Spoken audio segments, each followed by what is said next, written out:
ഓരോരുത്തർ ആഫ്രിക്കയിൽ പോകുന്നു. പോകട്ടെന്നേ. എന്തിനാ പോകുന്നതെന്നറിയാവോ? എന്തിനാ?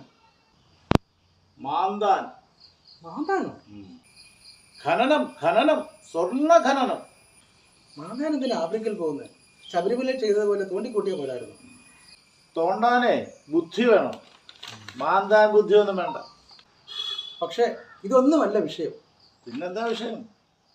ജയിൽ മെനു പരിഷ്കരിക്കേണ്ടി വരും. ജയിൽ മെനു എന്തിനാ പരിഷ്കരിക്കുന്നത്? മെനുവിൽ കട്ടൻ ചായയും പരിപ്പൂടെയും ചേർക്കണ്ടേ? അയ്യോ.